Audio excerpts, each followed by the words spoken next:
ससुराल वाले ही होते हैं जो अपनी बहू की चुगली बुराई, अपनी बहू की बातें सबसे पहले घर से बाहर लेके जाते हैं, समाज में करते हैं।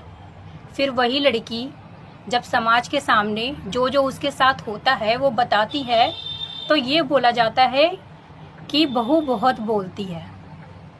तो बहू खुद नहीं बोलती, तुम लोग इतना परेशान कर देते हो उस बेचारी लड़की को कि वो अपना मुंह खोलने पर मजबूर हो जाती है। इसलिए अगर तुम चाहते हो कि तुम्हारे घर की बातें घर के अंदर रहे, चार दीवारी के अंदर रहे, तो तुम सबसे पहले अपनी बहू की इज्जत और उसकी बातें अपने घर के अंदर रखो, अपने घर के चार दीवारी के अंदर रखो।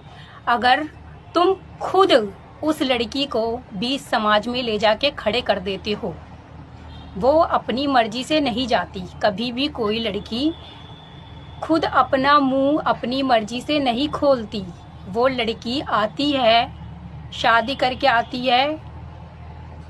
किसी भी लड़की को कोई शौक नहीं होता अपना घर तोड़ने का। एक औरत बिना ससुराल, बिना पति, बिना बच्चे के अधूरी होती है। सब लड़कियों को पता होता है कि अगर हमने शादी की है तो हमें पति और बच्चा और ससुराल, इन्हीं सब चीज़ों से एक औरत पूरी होती है। इसलिए जानबूझकर कोई भी औरत अपना घर नहीं तोड़ना चाहती। कुछ होती हैं सास नंदे, कुछ शादीशुदा नंदों के चक्कर में माएँ अपने बेटे बहू का घर खराब कर लेती हैं। तो कोई भी लड़की जानबूझकर अपना मुंह नहीं खोलती है।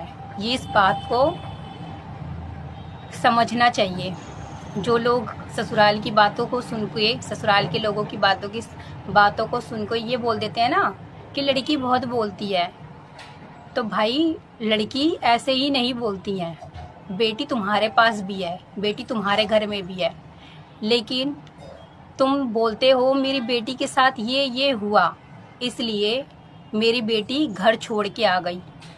अगर वो बेटी सही है तो वो भी अपने हक के लिए लड़े। वो घर क्यों छोड़ के आ गई, वो भी अपने हक के लिए लड़े।